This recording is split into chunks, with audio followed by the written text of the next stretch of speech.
Bug implementer.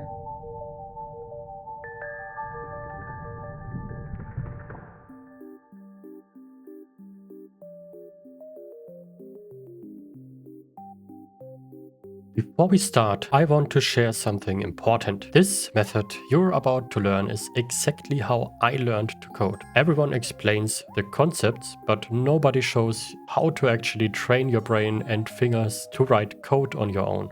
When I started, I could follow tutorials, but the moment I tried to code by myself, everything fell apart. What finally changed everything for me was drills, repetition, muscle memory. Writing the same syntax again and again until it became automatic. This is the reason I can now write code and build full games from scratch without tutorials. And I believe that this is the only way to learn programming to the point where you become independent. So today I'll give you 5 drills, repeat them as much as you need until variable syntax feels effortless.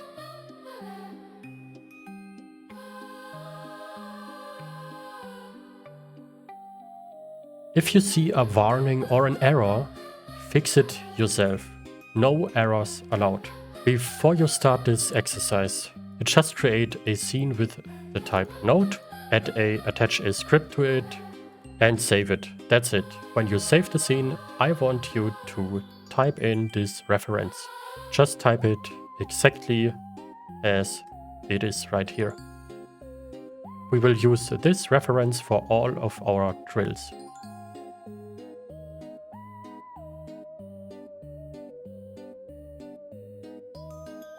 In this drill, we practice declaring variables using var. No values yet. We are going to declare variables with the corresponding type in its name. We go from top to bottom. Type 1 is of type int, so we write var int type. That's it. Next one, var. This is a type float, so we type float underscore type. This is a string, so we write string type. This is a boolean value, so we write var boolean type. This is a vector2 type, so we write var vector2 type. This is of type color, so we write var color type. And if you are done, you are going to delete and repeat. You get the point. This is the first drill, just declaring those variables and be aware of those types.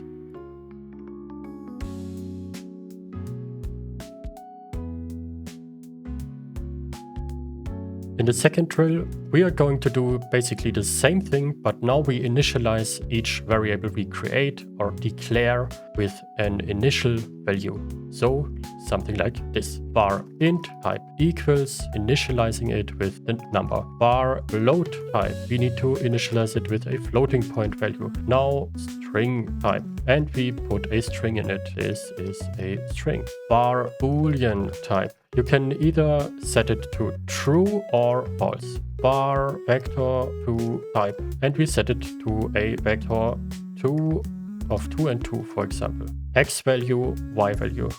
Var color type, and we set it to a color. You do write color and do the brackets, and then you can click on this rectangle and select a color.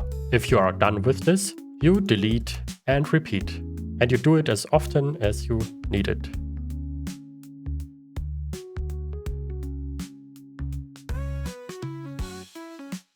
Now we are going to drill type hints only without initializing. So you are going to do it like this. Var int type, and we give it the type int. We do it by using the colon, leave an empty space, and then write the corresponding type. So this is of type int, so we assign it the type int.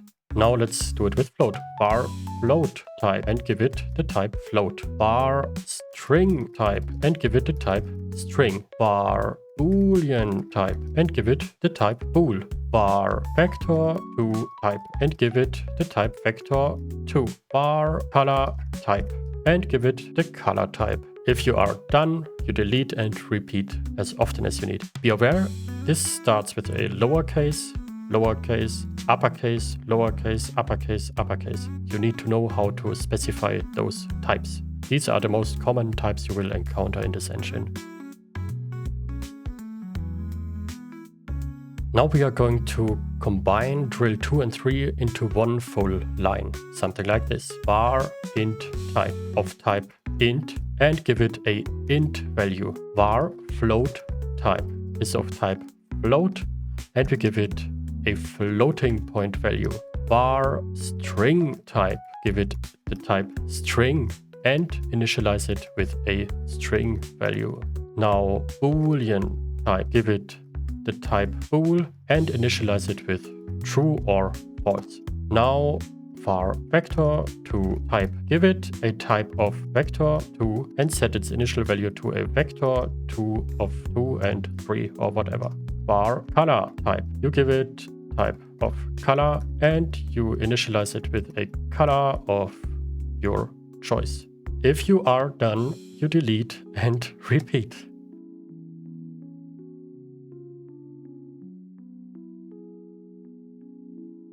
In this drill, we are going to add one last step to the mix. We add the add export annotation to export those variables or properties to the inspector.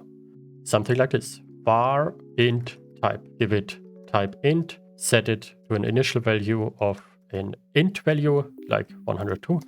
And now you are going to export it like this, save it, and the value is exported to the inspector.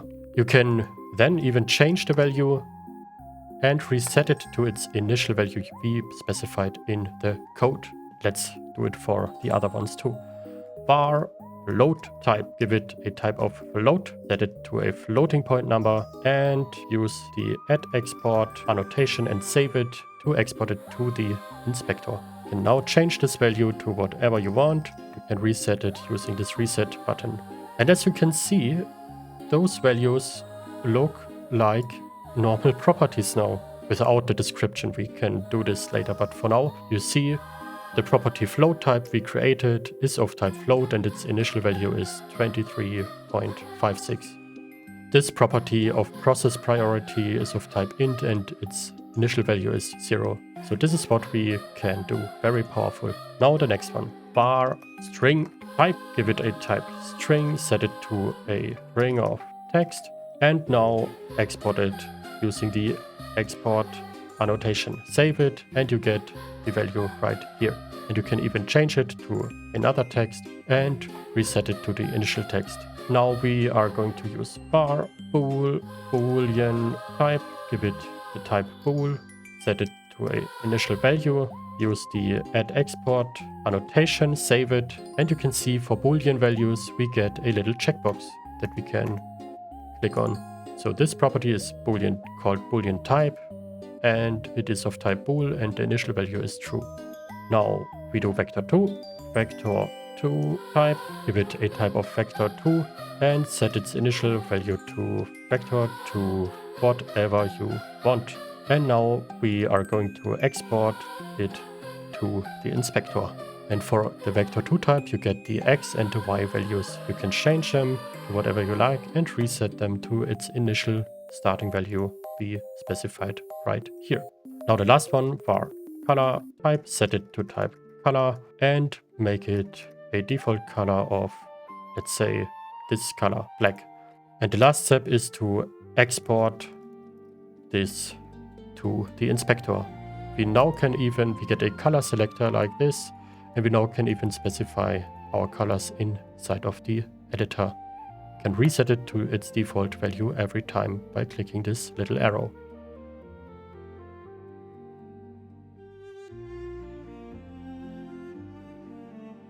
That's it. These 5 drills can transform how fast you learn. Do them often. This method is how I learned to write code without tutorials. If you do this for a few days, 10 minutes at a time, your brain will lock this in permanently. See ya in the next one.